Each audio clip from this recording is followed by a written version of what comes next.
I'll mute myself. Okay. Hi, Facebook. Hi, everybody. Hi, everyone on the Fortis page. Nice to be with you all this evening. Hope you're all having a good week. And from everyone I've spoken to this week, everyone's kind of looking towards Easter and getting ready to have a bit of a break, I think, especially if everyone's at work and things. So we're on our final self-care session, 12 we've done since January, which has been amazing. And thanks to everyone who's been commenting and asking questions and supporting us through doing those. It's been brilliant. So tonight we're joined by Keeley Donovan. Hi, evening, Keeley. Hello. So a few minutes late, just because we're trying to kind of sort out the tech and everything else. So welcome to the self-care sessions. I'm really pleased you come to talk to us. I know that most people in our region will know you from BBC Look North, I think. As a news presenter and as a weather presenter, kind of lots of different roles, I think. So can you just tell us a little bit about what you do and a bit about how you got there? Yeah, well, I'm currently on maternity leave, but normally I do a mixed role. So I'm employed by the BBC, I'm employed by BBC Yorkshire and Lincolnshire. And my primary job, if you like, and my primary role is as a weather presenter. So I present the weather. I also have presented current affairs programmes. I've presented Inside Out. I've done various different BBC daytime roles. So I've worked on programmes called Breaking Britain and Countryfile Diaries, which are factual entertainment programmes. And actually in Leeds for Look North, I do Peter Levy's job as well. So I present the weather every Friday, and then a couple of days during the week I also present the news as well. So I do a real mixture. I've got lots and lots of hats that I kind of put on and off. Yeah, really varied, actually. Yeah, really. Yeah, I'm really lucky. So you're originally from Cleethorpes, aren't you? Yes, so I was born in Cleethorpes. My mum and dad still live in the area. They still live in Tetney, and went to primary school in Tetney and secondary school in Humberston, and then sixth form at Franklin College. Went away to university and then came back and did a postgrad at Grimsby College. And yeah, all of my family are still in Grimsby. I did start off living there and commuting to Hull because my first job was based in Hull with the BBC. I'm now based in Leeds. So I did live at home, but the commute got a bit too much. So I moved to Hull, and then I moved over to Leeds, where you just gradually worked your way away. Yeah, gradually worked away. But it's so strange, isn't it? Because kind of I come down that kind of Tetney road into Tetney, and it still feels like home. Although not getting back there a lot at the moment, obviously. No, absolutely, yeah, and it's that separateness we're all having to live in at the minute. So you mentioned there that you're on maternity leave. So tell us a little bit about that. Have you been kind of on maternity leave the whole of the lockdown, or is that? Well, yeah, so I was I 29 weeks pregnant maybe when I actually got sent home from work a week before everybody else got put into lockdown. So I don't know if you remember, I remember it really clearly. It was a Monday evening, and Boris Johnson gave kind of a quite serious update on coronavirus, and put people over 70, people with underlying health conditions, and pregnant women on the vulnerable list. And I can remember sitting in the newsroom, and obviously it's a newsroom, so everybody's watching it and very engaged. And in the run up to that, I had thought about being ever so slightly more careful as a pregnant person. So I'd taken myself out of the newsroom, and I'd gone and sat in a separate office. I've been very, we were all washing our hands lots, weren't we? So I was starting to take more conscious. And no sooner had he said it, and I knew what was coming, and I could just feel the tears kind of coming, kind of rolling down my face. And my boss came up to me and said, you're going to have to leave now. You need to kind of leave the building, which was done it was entirely the right thing to do. You couldn't have had that announcement and then had a pregnant woman sat in a public space on the programme that night. So I was kind of sent out straight away. But I think the speed at which I was sent home kind of put me into a bit of a panic and really set the tone for the rest of my pregnancy, which a week later meant it was in isolation like everybody else. But I think as somebody who'd always been kind of really healthy, and I'd enjoyed my pregnancy so much up until then. Your first pregnancy, everybody's so excited for you, aren't they? And it's just such a special time. And I was really keen not to, I don't know, to be pregnant. I'm not ill. There's nothing wrong with me. I'm going to the gym every day, and I was really keen to not to set an example, but to kind of. It just really got on my nerves when people were trying to treat me with kid gloves through pregnancy. I was really kind of determined to be everything that I was before. I was still doing 50, 60-hour weeks at work. I was on location working on a power station program. So, I wasn't doing any of the dangerous stuff. I'd done all the jumping out of helicopters and did that before pregnancy. I did that before I was pregnant.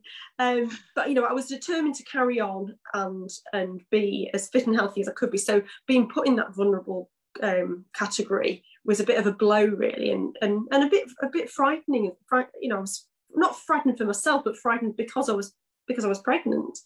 So yeah, it was from that point on was a very different pregnancy, because I wasn't with anybody. I wasn't able to when I was with my husband, he was sent home as well, but I wasn't able to share the pregnancy with anybody. And I was also very, very worried about what happened if I caught COVID. There was very little risk of me catching COVID because we weren't going anywhere. We were getting our shopping delivered. And yeah, it was much less sociable than I thought it was going to be. All my midwife appointments were on my own, with a mask on. Didn't feel as exciting as it probably should have been. I was fine, but it was a very, very overwhelming time. And I'm sure there's lots of people who were also pregnant probably felt the same. I felt pretty scared. Yeah, I was just thinking how sudden the you go from kind of all those things you were doing and trying to kind of be you whilst being pregnant, if you like, and then suddenly literally it's like you've got to go, and you don't really get a chance to get your head around that, do you? It's very no.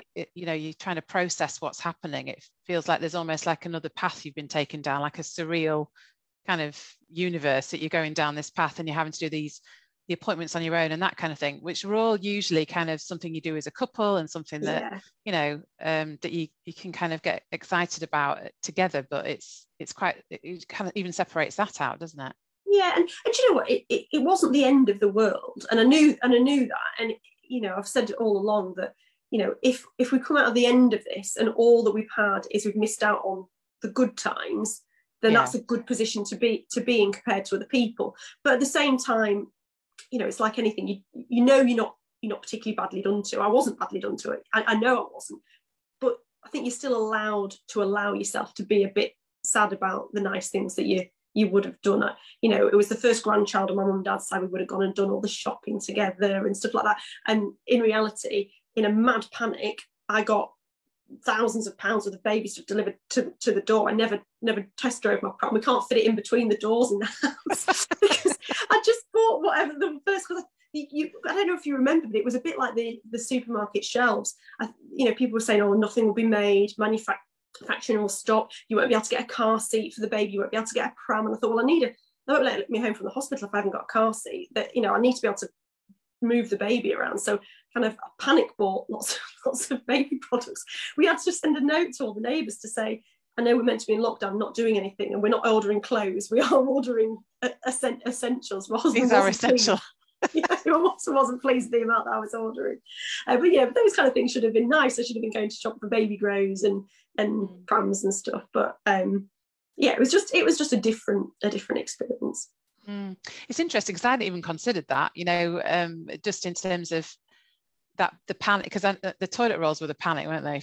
And none of us could really none of us could figure out why, but that seemed to be, I think, rice or pasta or something like that. You kind of go, what? Something everybody else knows that I don't know. But as a kind of pregnant mum, you're right. It's actually all the messages that we were getting at the time is you're not going to be able to get what you need. And you want to kind of make sure you've got everything ready well in advance anyway, normally. But it just feels like that almost accelerated that process to, what if these things aren't produced? What if they're not available? How am I going to do this? And to make it worse, we were in the middle of an extension, so we were having the back of the house knocked down and the kitchen made bigger. And what should have been and it was fun until then. We were living in we haven't got a big house. It's a 3-bed semi, so we were living in the other half of the house with all of the kitchen in this half of the house, making our dinners on a microwave in the hall, which is very cute and, you know, like we were camping out, until we thought possibly that wasn't going to continue. And all the builders went, yeah, this might be it until the baby arrives. You know, that's not fun, is it, for anyone? And I can remember the builders went home one day thinking that they wouldn't come back and not knowing when they were going to come back. And they did very quickly come back and work in single file, one by one, to finish the back of the house, so that we and it was all finished by the time the baby arrived. But there was a few days there that I thought, right, okay, we're going to be having a baby without a kitchen, which isn't, no washing machine would not be fun to have a baby. I can't even imagine. I know people used to do that, but I can't even imagine. Yeah, and loads of people, loads of people's babies come early and they're having house renovations and all sorts. But it just added to the anxiety, I think, is what I'm trying to say. There was, it just felt like a very panicked time. And how did you kind of start to rationalise that then? Did it feel like that all the way through, or were you able to kind of rationalise and bring yourself down from that point? I think I was, to a certain extent. I think probably like everyone, pregnant or not, I got to a point where I thought I need to stop watching rolling news, which is a very difficult thing to do when you work in news, it's a story that I would have, at the end of the day, it is a story. It is a news story. I would have loved to have been part of bringing that together. So removing myself from watching the news was, not something that I would normally do. And I wanted to be informed about things, but I think, like a lot of people, I was just watching rolling news all the time. And it was, I'm sure you guys are probably the same, so many people will be able to relate. It just became so overwhelming, the amount of information. And also right at the beginning there was, it was really quite scary in terms of the story coming from Italy. There wasn't enough ventilators. It was really, really, quite scary at that point. And I guess, like I said before, it kind of set the tone for the pregnancy being, I don't know, a bit more panicked. And I can remember the midwife saying, my husband kept saying, this is the midwife said, and my husband reiterated it, this is the time when your baby's, brain is developing. You need to be calm, and you need, if you're very, very tense, the baby's pathways in the brain are going to pick up on that, and that's not good for the baby. Well, that's not what you want to hear, is it, when you are feeling so panicked? That's not going to make me feel any less panicked. Now I just feel bad about it. Yeah, now I just feel terrible that my child's going to be somehow damaged for the rest of its life.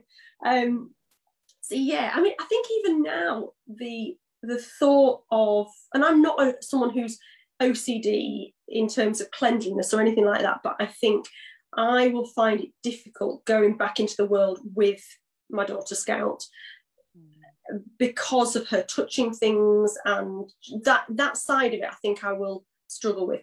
I probably will come around quite quickly when I realise that nothing bad is going to happen, and you don't pick up, she's not going to pick up COVID from touching a pole in the street or anything like that. But yeah, I think part of that will stay with me for some time.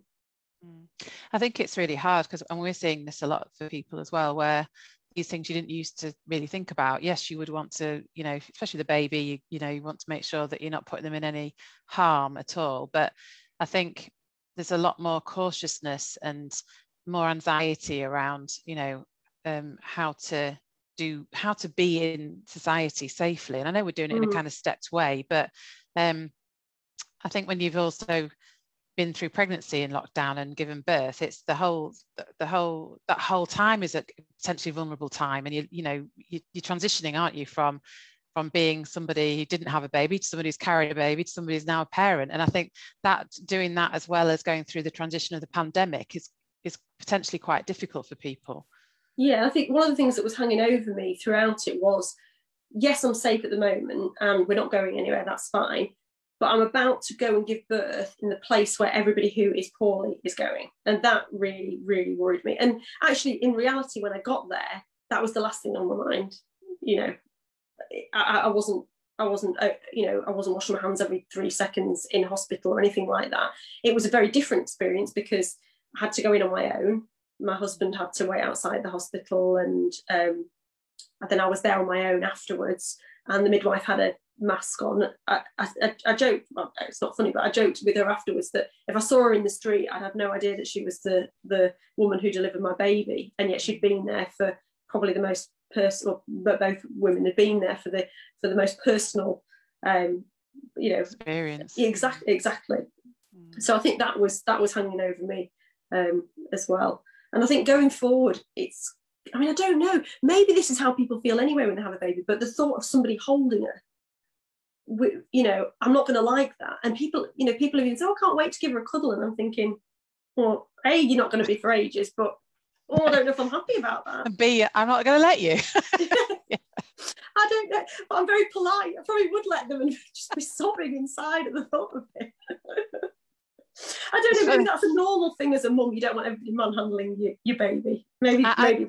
I think I've got three babies. Well, I would say babies, but one of them's 6'2" now, so maybe not quite such a baby. But yeah, I remember going through that kind of. Well, I don't really want you to hold my baby. But I remember going out for the first time since I'd had my son, and he's 16 now, and went into Louth actually, and I was kind of having a bit of time on my own and thinking it's okay, I can leave the baby, it's fine. And then I came home, and there'd been someone who'd passed out in the street, so my husband had gone out to help them, and a neighbour was holding my baby. And I was like so angry. I was like, I've been gone half an hour. And somebody I don't even know is holding them. What's going on? Well, I'm glad it's not just me. So then add the pandemic on top of that. So. Yeah, exactly. Yeah, that wouldn't have gone down well. Keeley, we've had Lynn asking, was your husband allowed to be with you when you were in labour in hospital? Yeah, so I think things have changed now depending on which trust you give birth in. When you go to the delivery suite, he was allowed to be with me then. So he dropped me. I mean, the weird thing was he could take me inside the hospital, drop me at the ward, then he went to sit in the car while I was in the ward, and then he came. So he's allowed in the hospital, he just wasn't allowed on the ward with me. So I had to go in and be checked to see how far dilated I was. And by some stroke of luck, I was 4 centimetres, so went straight to the delivery suite, and he came in then. So I wasn't on my own for very long, but other friends that I had that gave birth within a few weeks, I've got quite a few friends who actually were all pregnant at the same time, and several of them were in for really quite a long time on their own. So I was really lucky. I was in for about an hour on my own, which isn't very pleasant. I have to say, you probably wouldn't have done any use at the time at that particular hour anyway. I can remember an hour before he was on the phone to his friend. So he was, but yeah, for some people that would have been a big thing. And I think more so afterwards. My labour was very straightforward. I had a really positive experience in the hospital afterwards, but he couldn't visit. So for him, it was probably worse than it was for me. I was being looked after. Scout, for some reason, didn't make a sound for the first 2 days. So she was sat next to me. It was a lovely little baby bubble for that time.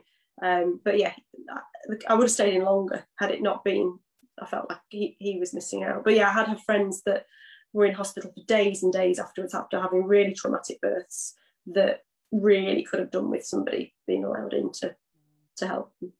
Yeah, it's really tough. We've had clients who it's like trauma, really, a trauma reaction, but also a lot of loss around what they'd expected it to be like. You kind of got that fantasy, I guess, of what. Yeah, and it's such a huge thing, isn't it? I mean, you can have trauma over a birth in an ordinary time when you've got lots of support and you've got lots of people there. So having to do it on your own, and also, I've had friends who've received news about their children that they didn't realise, medical diagnosis about their children that they didn't realise were coming on their own in hospital without their partners, and that's tough.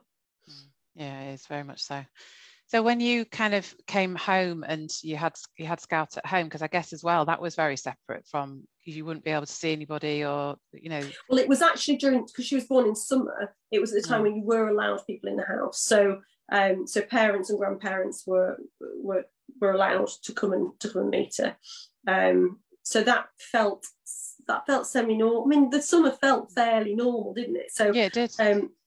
I did get out and about with her to a certain extent. I wasn't very well after she was born. I had mastitis a couple of times, and I had a severe prolapse and a tear in my bowel, which meant I was very nervous about going out for a few weeks. I wasn't really poorly, but I wasn't 100% to get out and about, and then by the time I kind of felt good and out and about, we were all told to lock down again. Yeah. Not great timing for you. No. So how have you kind of managed to keep, because you sound really positive about it, and you kind of put it into perspective around how other people might experience what's happened, and how have you kind of looked after yourself, if you like, over that period of time, and kind of kept yourself in mind whilst you've been trying to kind of, have a baby, and all that amazing stuff that happens around that time, which is incredibly tiring as well. Yeah. How have you looked after yourself? It's a difficult one, that, because I was trying to think about what I do to look after myself, and I can't figure out whether it's changed because I've had a baby or changed because of lockdown or because of COVID, because the kind of things that I would have done beforehand would have been a lot more. I probably would have thought about it less. So I don't know, for me, self-care isn't necessarily a process of thinking about, I'm going to do this to make myself feel better, things like having a bath or having a massage, stuff like that. It's more doing things that make you feel good. So going on holiday or going to the gym or meeting with friends would have always been things that I regularly put into my calendar, spending time with my husband, going out for meals, all those kind of things, without really thinking about them being self-care. It is looking after yourself, because it's things that make you happy, things that make you relaxed. Of course, you can't do any of those things now, and I wonder whether some of that would have been taken away anyway because of having a baby, but whether it's just been worse because of lockdown. And I guess probably all of us are trying to have kind of been focused into thinking about self-care a little bit more, because we're all, many of us are feeling much more fragile about everything, aren't we? So trying to take that little bit of time out to make yourself feel better probably feels even more important than ever at the moment. And I think before Scout came along, I would, there were a few things that I started doing. I started colouring in. That really helped. Something being away from your phone, and just that kind of methodic. That was really nice. I started cross stitch. I wish I'd started it slightly sooner, because I've now got a half-finished cross stitch, which is not good for self-care because it's really driving me mad. Yeah, it irritates you. I'm never ever going to finish it, am I? Ever. And it cost me £100. I was thinking, I've got this cushion set, and I thought, it's £100, but at least you get this big cushion at the end of it. Oh, that's perfect. And then it didn't come with the cover. It didn't come with a cushion to go in it, and it didn't come with any of the stuff. So all I've got is huge cross stitch, which is half finished. And I took a lot of baths when I was pregnant as well. That was really nice. What would I do now? I guess exercise has remained really important. I don't enjoy it when I'm doing it, but I do know that it's really good for me, and I feel better when I've done it. So that's something that I've tried to do. I've not done a lot, but I've tried, and I probably didn't do any until maybe 5 or 6 months. I walked, but 5 or 6 months after I'd had her. And I've probably done 15 minutes a day, every other day. So a reasonable amount. So I make sure I try and do that. I do a lot of cooking, but then it's difficult, isn't it? Because a lot of the things that you think about, that's self-care. I don't know, having a shower, doing some cooking, doing the cleaning because it feels good when you've done it. It's probably not self-care, is it? I don't know. It's interesting because you feel good, or is it not self-care because the stuff that you have to do? Yeah, and I think it depends on how you approach it. I know when we were talking to Amy Horton on the very first self-care session we did, and she talked about that kind of maintenance stuff that you would do anyway, that she would see as self-maintenance as opposed to self-care, and I totally could get that. And I think but I also know from clients that sometimes when they're, for example, if cleaning the house and just getting some sense of order, or it feels more in control and actually it's something you enjoy, then I think that is about taking that. You've taken deliberately time to do something that helps you. And I think that's what it's about, isn't it? So, but it's very individual. I completely agree with that. Yeah, I I think it depends what you like as well. I'm somebody who likes things to be in order, and if I'm going to sit down and have a cup of tea and a piece of cake and take 5 minutes just to sit and not do anything, if I'm doing it in chaos, that's not an enjoyable experience. No. If I sit down in the evening and I come down, and you know what it's like when you've got a small child, they like to pull everything out, and you come down and it looks like you've been burgled every time you leave a room. You come back in and think, every 10 minutes. Yeah. But it's nice to kind of to pack it away, and we're spending so much time in our houses at the moment that it is nice to have some kind of order. So yeah, and even just having a shower on your own, shaving your legs, putting on a hair mask. I mean, you don't have a shower like that every day when you have a small child, because the shower today, she was stood up at the toilet trying to pull things out of the toilet, trying to tip herself into the toilet as I was showering. And I'm thinking, this is terrible parenting. I'm trying to quickly turn the taps off and rescue her. So that wasn't. If I was in there on my own, having a nice long shower, we're using a nice exfoliator. That is self-care. But that's the thing when you've had I think that's the thing when you've had a baby. Suddenly, those things that you used to take for granted, suddenly you're like, I wish I could just do that. Having a wee on your own. Who knew that was such a rare experience now? Absolutely. But I mean, some of the things I was thinking about when you were.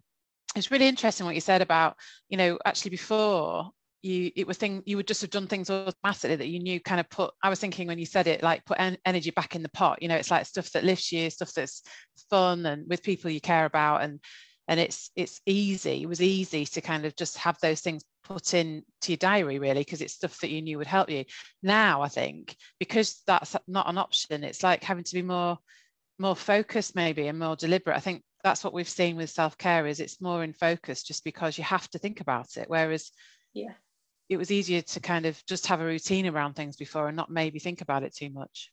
And maybe that will be something that comes out of this as a positive, is that we do focus on simpler things to make us feel better. I have never walked so much in my life, and part of that will be COVID, part of that will be having a baby, but actually that's really, really been a lovely thing. It's been lovely walking around our neighbourhood and speaking to people. It's just been lovely getting out in the sunshine every day. I'm not a walker. I would have spent, before Stout came along in lockdown, I would spend days before I'd left the house. It wasn't particularly important to me. But actually now I've started to do it, I realise that actually it is really a really nice thing. And really simple things like walking 5 minutes down the road, buying a hot chocolate and then coming back home again. Actually, if you didn't have that as part of your day at the moment, it would be nowhere near as nice a day. Those tiny little things really are uplifting. Or just we've been out a few times since you've been allowed to a picnic in the park. I never would have gone on a picnic in the park if it wasn't 23 degrees before, but actually it's a nice experience, it turns out. Turns out it's not in your house, so that's fine. Anything to get out the four walls. Yeah, I know. I bribed my children with walking to a cafe it's 3.5 miles away. But we live in the middle of nowhere. They literally you can walk there and not come across anybody. 3.5 miles away, and I was like, if you come, you can have a bacon bun and a hot chocolate when you get there. They were all like dressed at the front door, ready to go.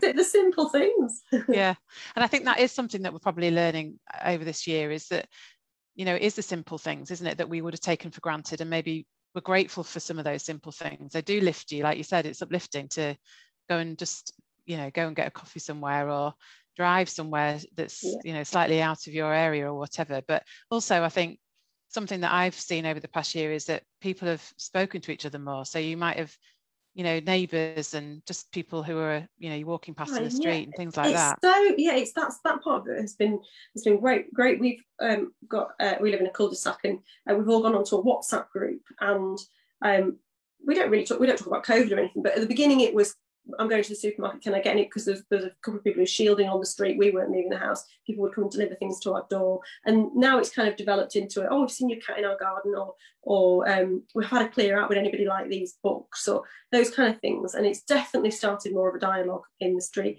And also, everybody's got something in common now, haven't they? I think that's, when you're walking, we've stopped and talked to people in the street that we've never even met before, just because everybody's got something to say. Everybody's got something in common, and I think everyone wants to say something, because I think who's desperate to talk. Yes, Please don't walk past me. Talk to me. I went for a walk at lunchtime because it's just a beautiful day today, and I thought, oh, there's no way I'm not getting out. I went for a walk today, and just those kinds of checking conversations with people and how you doing and that kind of thing. I think it's just nice, and I definitely can see that where I live, that sense of community and consideration, I think, as well, for other people, which I don't think that was the same. Well, I know it wasn't the same before. So yeah, and hopefully stuff like that will kind of go forward as well. Definitely. Jo, is there anything else in the chat or anything, any comments or anything? I don't know if she's frozen. Oh, she's moving now. There you go. Got some comments. Got some comments. I'm here. So yes, I'm just going back to the beginning. Nicola says she's sending you lots of love being a new mum in a pandemic. It's always lovely to see your face on TV with Peter. Oh, thank you. Just saying, Nicola again saying it's really strange, isn't it? A bit of peace at home is amazing, but after a baby and with a pandemic, it must be on a different level, being alone and having no visitors in the house. I ought to say on that note that I haven't been, my husband's been here the whole time, which it's not been the best of experience for anybody, has it? We've all struggled on some level with the last year, but we have reflected on it, and Johnny's been at home almost every day. His work from home, and actually for us as a family, the positives have probably outweighed the negatives. He never ever would in normal life would have been here breakfast, lunch and dinner with Scout and I. He wouldn't have seen, he wouldn't have been there to he's working, so he's not, we're not playing with her together all day, but he's seen all of her developments, and he's seen her grow. And that is, that's a gift, isn't it? Yeah, we won't look back on, we'll look back and think there were negative elements to it, but overall it hasn't been a wholly negative experience. In fact, much of it has been a very positive experience for us. So we are, we feel very, very, very, very lucky about that. Yeah, what we don't feel lucky about is the fact that we had a child who at 5 months started crawling and is now into everything, and every other NCT baby is still just sitting, and our baby's just such bad luck trying to get down the toilet. Amazing.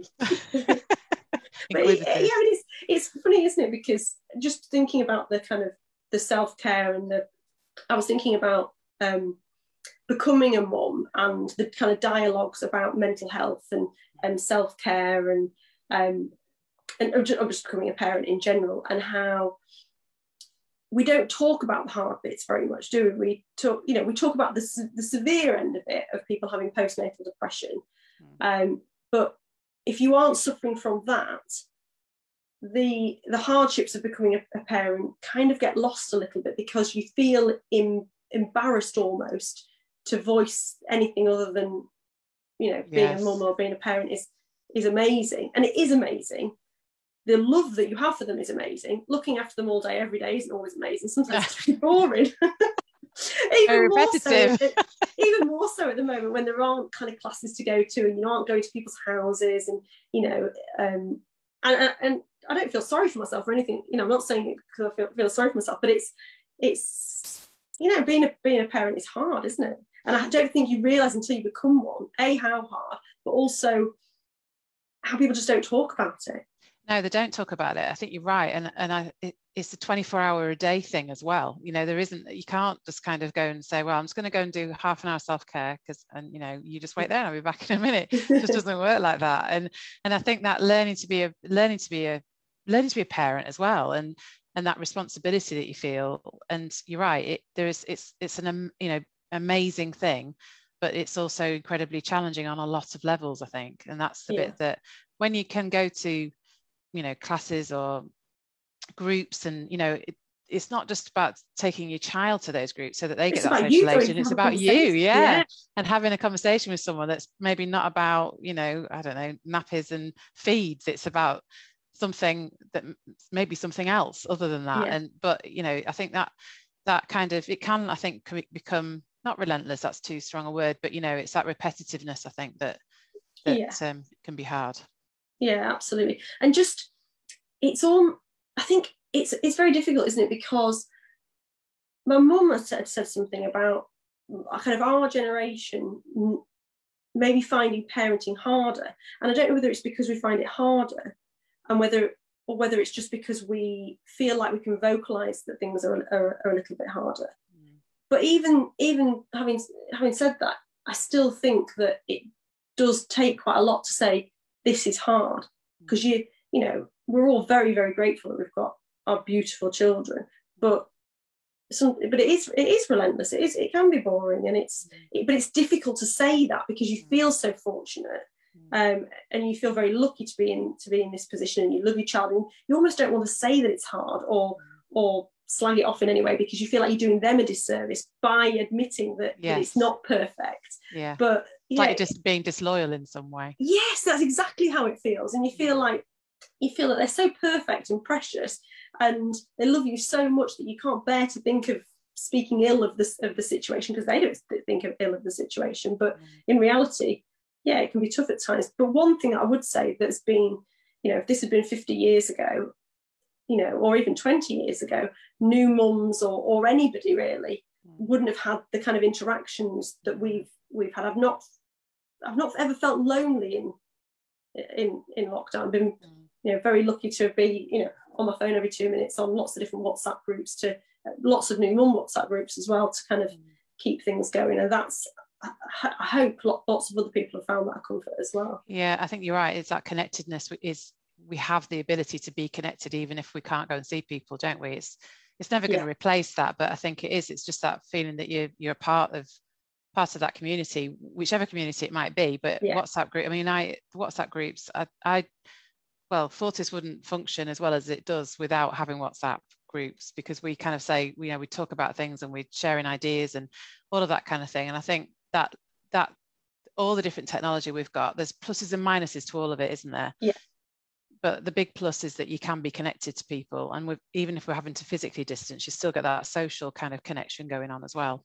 Yeah, and I think you know, social media and being on your phone or what have you, gets a lot of bad rap, doesn't it? And I probably wouldn't have imagined parenting and being on my phone quite as much as I have, but have made the decision very early on that actually you cut yourself a break. If the worst thing that you've done is be on your phone a little bit, then at least she'll have learned to play on her own a little bit more. Still helping her do her independence. Independent play.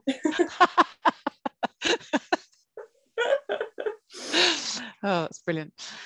Just before, I'm just conscious of the time, it's flown by. Jo, is there anything else in the chat that you want to throw in, or is that kind There's lots of comments, just everyone saying that they're sure you're doing a fab job and how hard it must be during lockdown. So no, just lots of lovely comments. Oh, thank you. I don't mean to make it sound like it's extremely hard. It's not. It's just the same as every other parent out there. And God, I've got friends who've got toddlers and small children. That must be much harder in lockdown, or you know, or homeschooling or anything like that. Hideous. So I know that in the grand scheme of things, I'm really, really lucky. I am though looking forward to taking her to play at other people's houses and being more sociable with them, providing they don't grab her and very clean or anything else. It's okay because she'll be playing. It's okay because she'll be playing in the toilet, so you know that's fine. She's going to have the strongest immune system going. Yeah, exactly. It's been so good to talk to you, Keeley. Thanks for coming to speak to us, and thanks for everyone who's been commenting and in all the questions and stuff as well. So we'll leave it there for tonight. Thanks ever so much, and no doubt we'll be in touch at some point as well in the future. Thanks very much.